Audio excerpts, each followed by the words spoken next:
Hello everyone. As you know, my name is Rex, and today's topic name is coupling and cohesion in software engineering. Guys, in this, we will first talk about coupling. Let's see our definition about coupling. So, guys, coupling refers to the degree of dependency or interconnection between two or more modules of a software system, which means, in simple terms, coupling tells us how strongly one module depends on another module, and when one module requires a large amount of information, functionality, or internal implementation details from another module, the modules are said to have high coupling. And when modules communicate through simple and well-defined interfaces and can perform their responsibilities independently, they have low coupling. For example, guys, let's see this example. Consider an application that contains separate modules for student management and payment management. And if the student management module this directly access the internal variables, database structures, and methods of the payment management module, then both modules becomes highly dependent on each other. A change in payment management module may then require changes in the student management module. However, if the student management module simply calls a well-defined operation such as make payment and does not need to know how the payment is processed internally, then the dependency two modules between these two modules is reduced, and this represents low coupling. So I hope you understand this coupling topic with this example. So we can say that coupling is mainly concerned with communication and dependency between different modules. Now let's discuss about the importance of coupling in software design. Guys, importance of coupling. Guys, coupling is important. Why?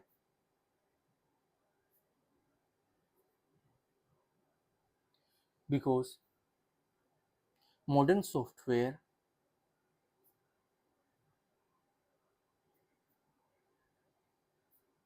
applications are generally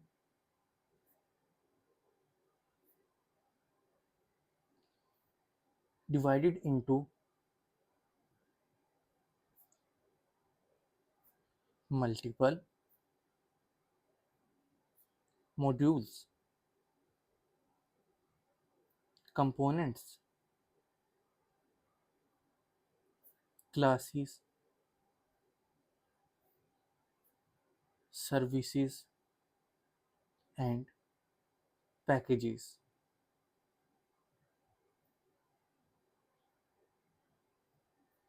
And these components needs to communicate with one another to perform the complete functionality of the application. Okay, so you should remember that these components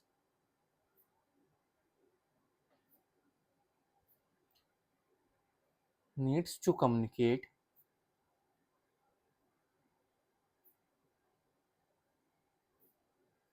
with one another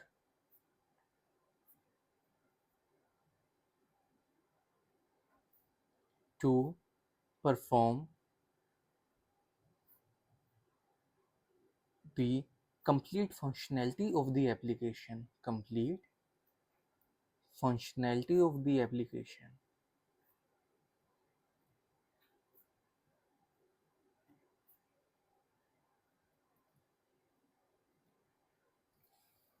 See, you can take screenshot if you want to, otherwise just remember that point. Okay, now apart from that, guys, some dependency between modules is unavoidable. Why? Because modules must communicate. However, unnecessary dependency can create serious problems. If modules are strongly dependent one on one another, a small change in one part of the system may affect several other parts. For example, just imagine a database module is directly connected to 10 different modules, and if the internal structure of that database modules change, all 10 modules may require modification, and this makes the software difficult to maintain. So guys, you should remember one thing: with low coupling, remember that with low coupling, modules communicate through clearly defined interfaces and depend only to the information or services they actually requires. As a result, individual modules can be modified, tested, replaced, or reused with fewer effects on the rest of the system. Okay, I hope you understand that. Now, guys, we will understand the types of coupling.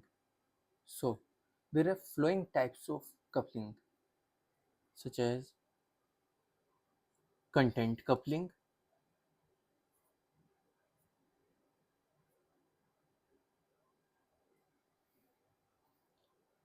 second, common coupling.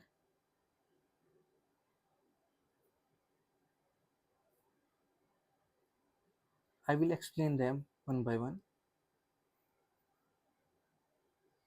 So, just understand these points.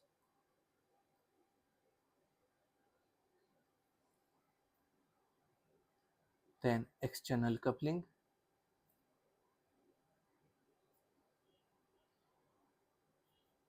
Try to remember these types so you can write more points in your exam. This can give you more marks, but that also depends on your question. Next is control coupling.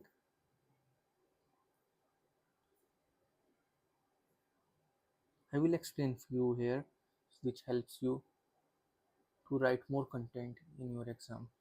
Okay, and next stamp coupling.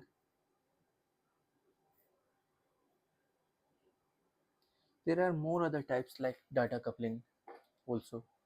So let's first discuss about, guys, content coupling.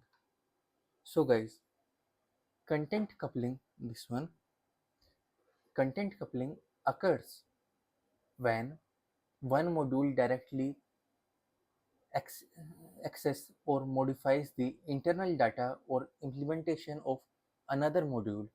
Okay, and this means that one module does not simply communicates with another module through a defined interface. Instead, it directly depends on how the other module is internally implemented. So we can understand it with an example. See, if a module A directly modifies a variable or internal data structure which belongs to a module B, then that time module A becomes dependent on the internal design of module B. Okay, remember that.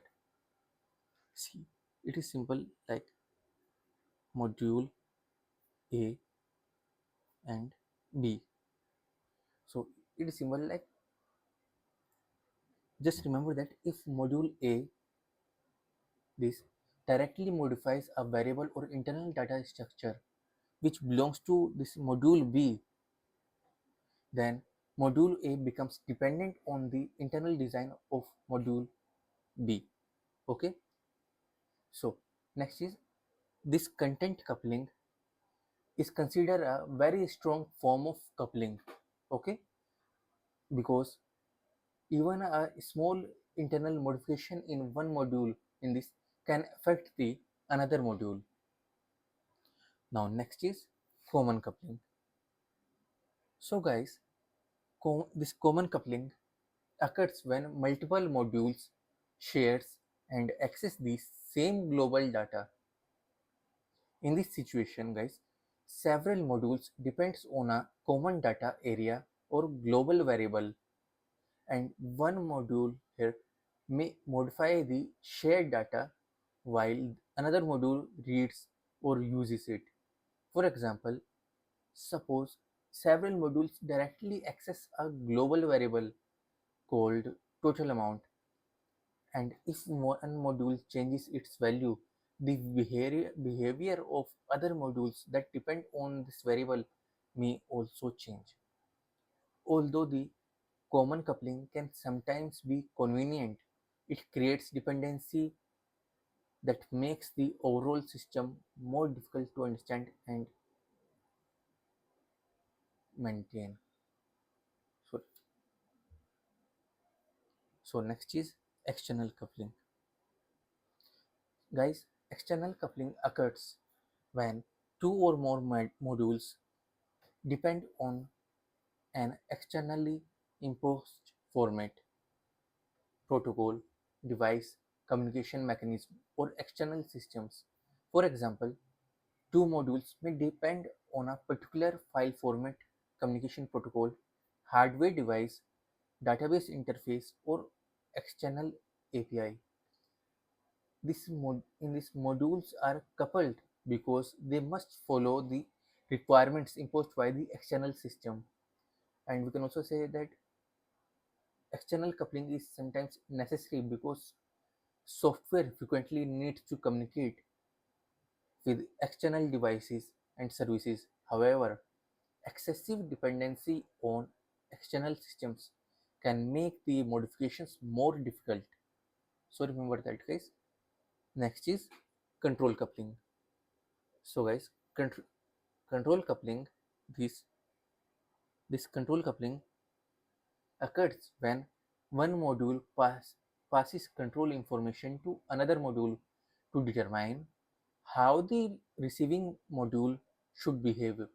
For example, a method may receive a boolean value, just assume any method, or a control flag which determines which operation it should perform.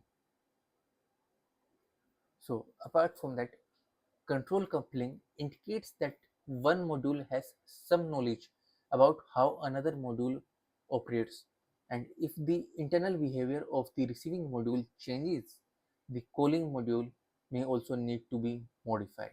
Okay, so our next type is stamp coupling. So guys, stamp coupling occurs when one module passes a complete data structure or object to another module, even though the receiving module requires only a portion of that information. Okay, for example, just assume a method only, suppose a method only needs a student name, but the entire student object containing the student name, address, phone number, marks, and other information is also passed to it. This creates unnecessary dependency on the structure of the student object. Stamp coupling, guys, is weaker than forms such as content or common coupling, but it can still be improved by passing only the information which is actually required, not any unnecessary details. Apart from that, guys, also remember this type also, data coupling. I think you should know about that also. So, guys, data coupling occurs when modules communicate by passing only the specific data which is required by the receiving module. So, apart from that, data coupling is generally considered a good form of coupling because here modules communicate through necessary data without depending heavily on each other's internal implementations. And it also promotes modularity because a module can change its internal implementation without necessarily affecting the module that uses it here. I hope you understand these types. Now we will discuss about. So guys, next we will learn about advantages of low coupling. Just think it as simply advantages of coupling. You can, always said, make your own points in your own way. Okay, so first advantage is easier maintenance. Easier maintenance. Second is easier testing.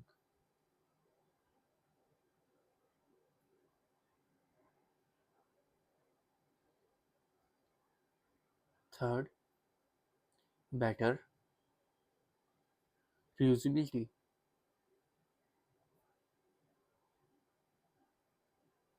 Fourth,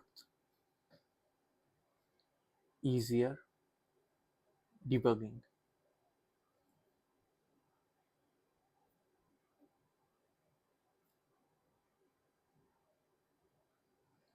And then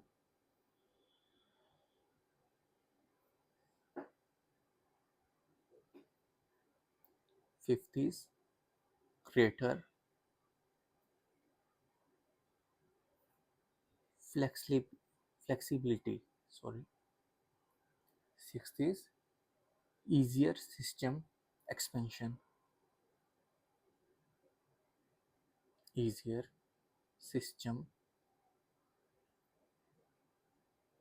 expansion. Always remember that some points can be in a repeated manner, which you can use in different questions, but you should at least know the concept so you can make your own points. Okay.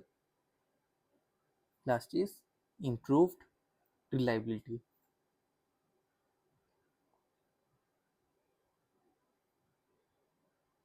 So guys, let's talk about these advantages. First is easier maintenance. So guys, low coupling makes the software easier to maintain because modules here have fewer dependencies on one another. When developers needs to modify a particular module here, they can usually make changes without modifying many other modules.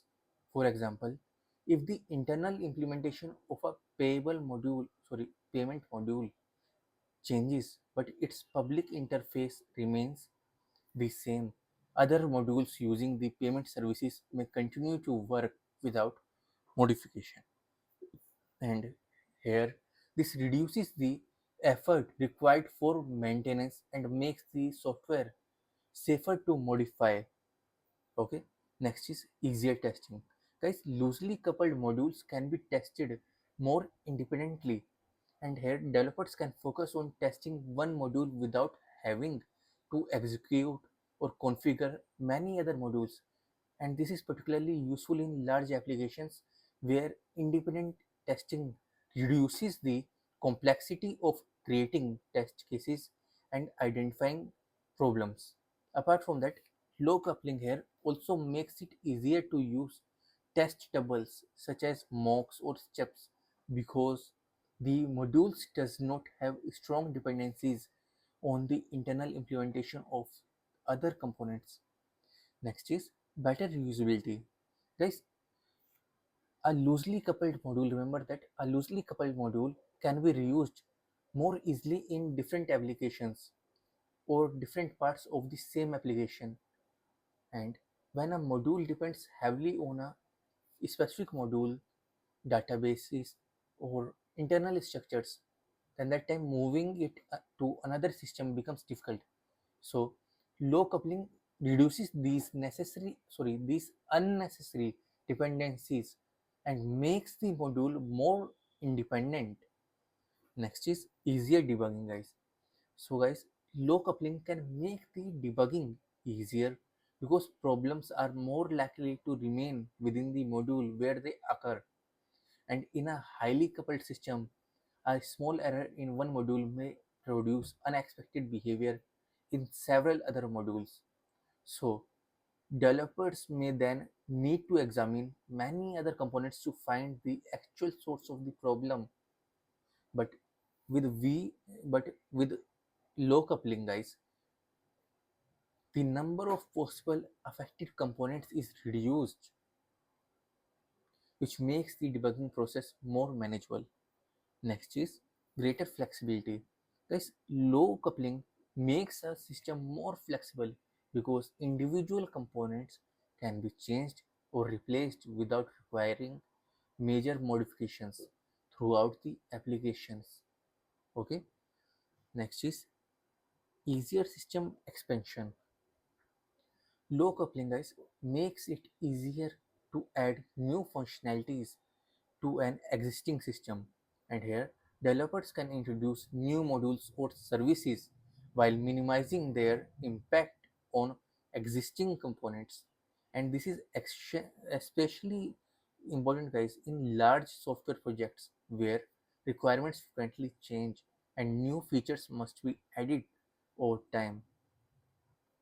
Our last advantage is improved reliability. Guys, when modules are less dependent on one another, changes and failures are less likely to spread unnecessarily throughout the system, and this can improve the overall reliability of the application. Okay, I hope you understand that. So guys, this is about coupling. Now we will move to cohesion, but before that you should also know about the disadvantages of high coupling. Let's understand it verbally instead of writing it, because it will take more time. So guys, if we talk about disadvantages of high coupling, remember that first is just take it as like you are making points. It look like same like advantages of low coupling, but it is different. So first is difficult maintenance. So in a highly coupled system, modules depend strongly on one another. Remember that in a highly coupled system, modules depend strongly on one another. Therefore, modifying one module may require changes to several other modules, and this increases the maintenance effort and makes the even small modification potentially time consuming. Apart from that, difficult testing and difficult debugging, just say we can make these advantages into disadvantages in a highly coupled application. Like if you talk about difficult debugging here, when modules are strongly connected, an error originating in one module may affect the guys behavior of other modules, and this makes it difficult to determine the actual source of a problem. Okay, there another uh, what we can say like disadvantages like of high coupling, like increased risk of changes and increased development complexity, etc. So now let's talk about cohesion. So now we will talk about cohesion. So guys, cohesion is the degree to the different elements of a module are related to the each other and work together to perform a single well-defined task. In simple words, guys, cohesion tells us how closely the functions, data, and responsibilities inside a module are connected. In this, a module should ideally be created to perform one particular type of task, and if all the functions inside that module are related to that task, the module has high cohesion. And if the module contains functions which performs completely different and unrelated tasks, it has low cohesion. So again, let's see its definition one more time. So guys, cohesion is the degree to which the different elements of a module that are related to each other and work together to perform a single well-defined task. Okay, so let's understand with an example, guys. Suppose we are developing a library management system where we create a module called book management. Just assume that, and it contains add a book, remove a book, update book information, search for a book, or display book information. All these operations are directly related to managing books, and therefore this module has high cohesion. Now suppose we are adding the following functions to the same module, such as calculate employee salaries, send an email, calculate tax, and register a student. These functions are not related to book management, guys. Therefore, the module would have low cohesion. In one sentence, if we say what is cohesion, so or in other meaning, so guys, cohesion measures how strongly the responsibilities inside a single module are related to each other. So cohesion is therefore mainly concerned with the internal organization of a module. It helps to determine whether the functions and data placed inside a module actually belong together or being grouped without a meaningful information. Okay, now guys, we should also know one thing, like, why is high cohesion good? So guys, remember that, what is the question? Why high cohesion good?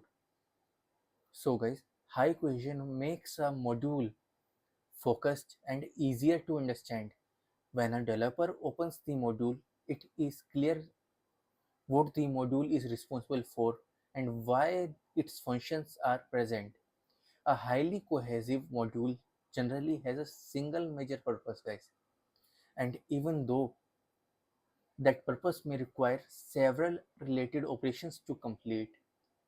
Okay, for example, a payment module may need to validate payment information, calculate the payable amount, process the payment, and generate a receipt. These are different operations, but they all contribute to the broader responsibility of managing payments. This does not mean that every module must contain only one function. A module can contain several functions, guys, as long as those functions are strongly connected. Sorry, or we can say those functions are strongly connected or related to the same responsibility. Apart from that, high cohesion also helps in maintaining a logical relationship between data and operations of a module. So guys, this is about cohesion. Now we should see its types. So guys, these are the types of cohesion.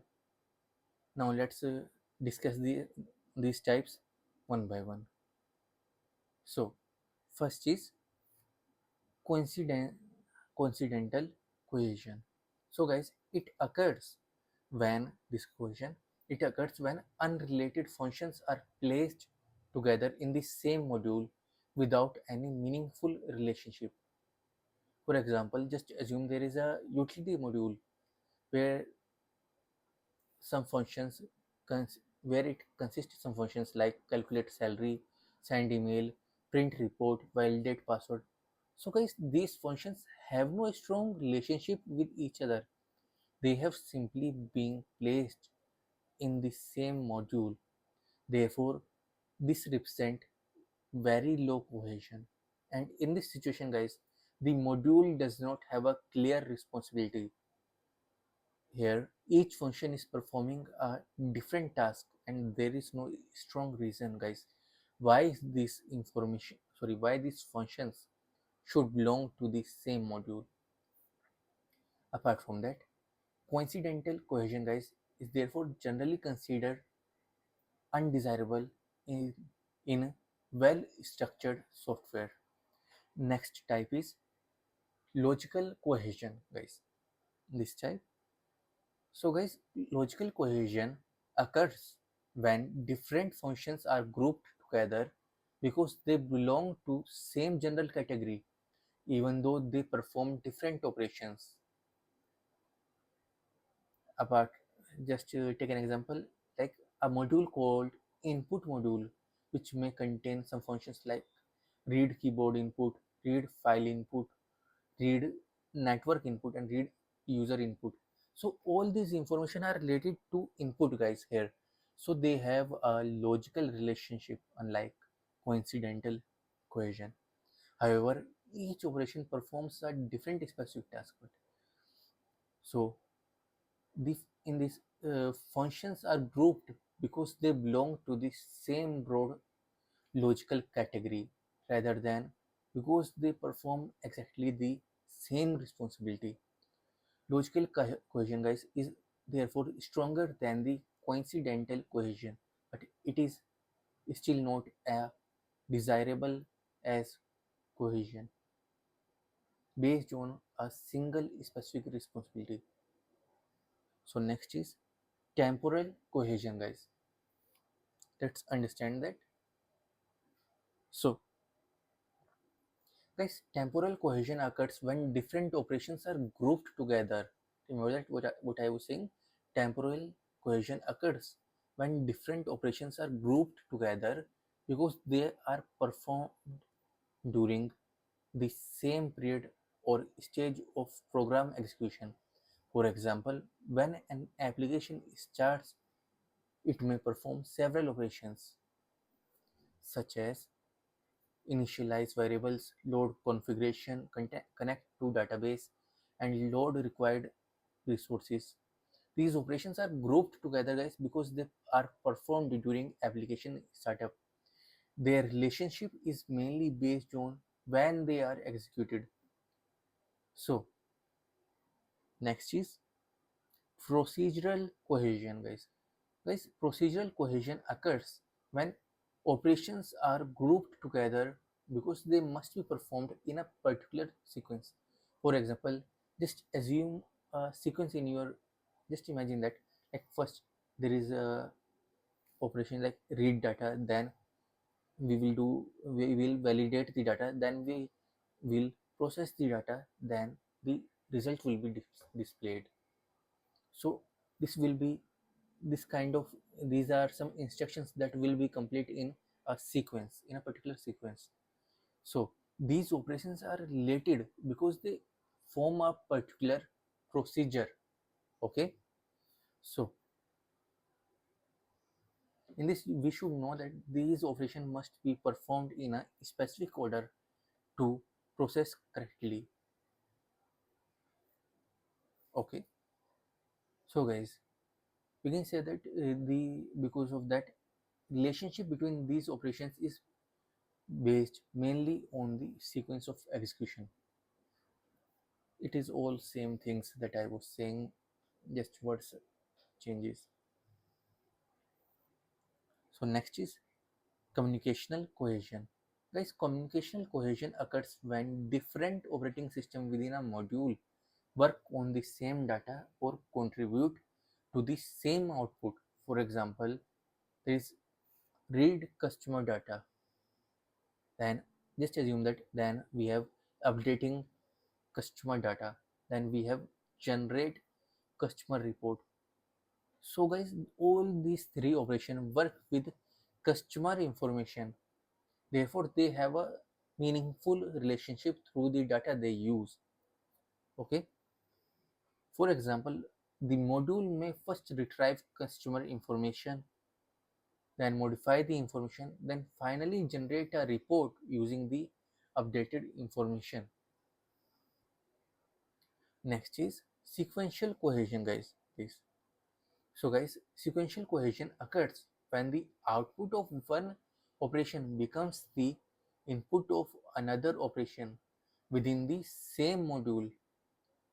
So, again, as imagine there is three operations like read data, then processing the data, and generating the result. Here, the data produced by read data is passed to the process data, then the process data is then passed to generate result. Therefore, the operations are connected through a continuous flow of data. And this type of cohesion, guys, is stronger because there is a direct relationship between the operations. Now, we will talk about the advantages of high cohesion, guys. So, guys, now we will see the advantages of high cohesion. So first is it makes the software easier to understand. Next is it makes maintenance easier. I will explain them one by one. Next is it improves the reusability, improves reusability.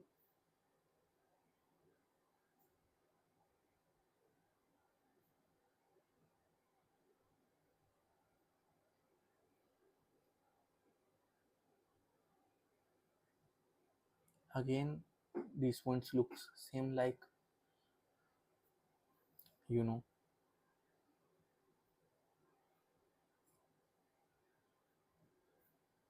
it makes the testing easier.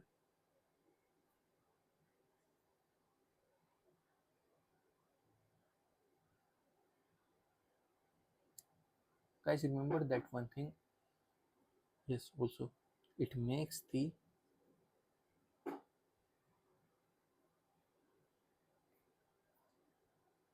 debugging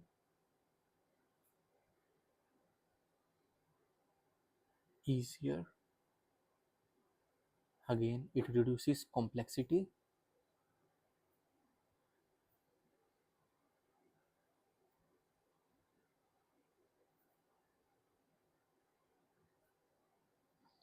It also improves the code organization.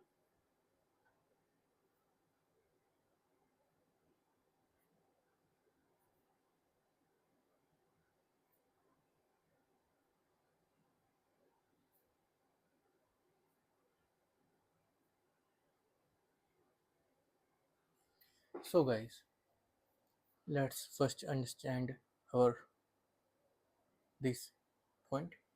So guys, high cohesion makes the software easier to understand. So we can say that a highly cohesive module has a clear purpose, guys.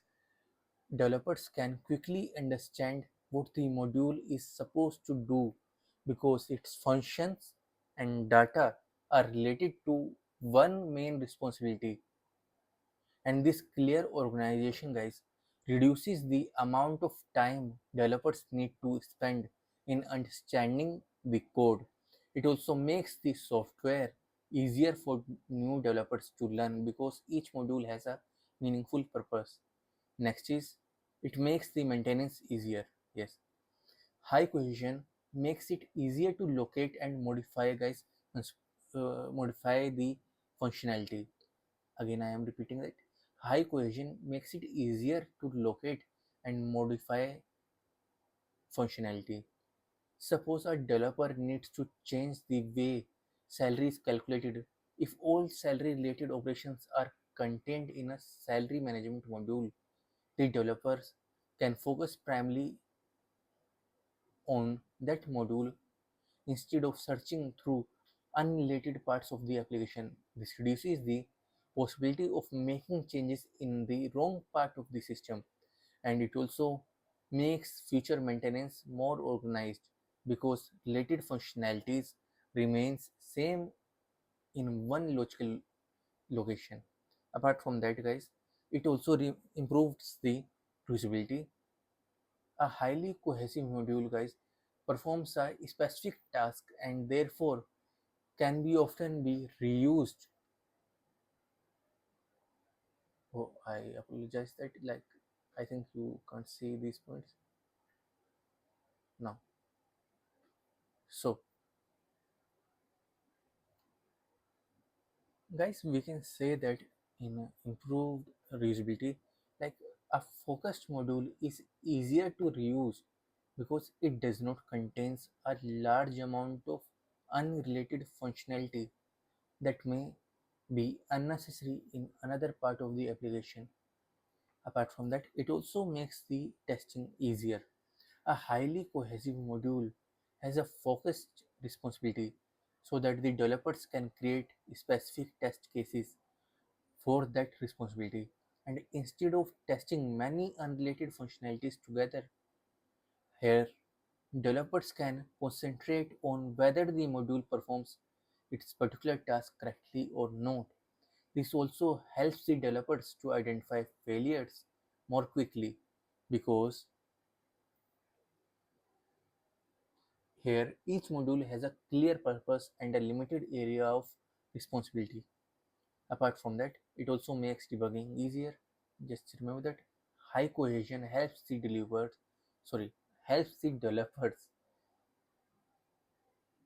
to identify the location of the problems more quickly. And if a problem occurs in the calculation of tax, just assume that, and there is a separate tax calculator module, developers know exactly where they should begin investigating. And based on related functionality, and sorry, because here related functionality is grouped together, developers do not have to search through many unrelated modules to locate the relevant code. Apart from that, it also reduces complexity as high cohesion prevents unrelated functions from being placed together, and this keeps the individual modules focused and prevents them from becoming unnecessarily large and complicated. As a result, developers can understand the behavior of a module without having to understand many unrelated parts of the system. Apart from that, it also improves the these are those points that I was explaining.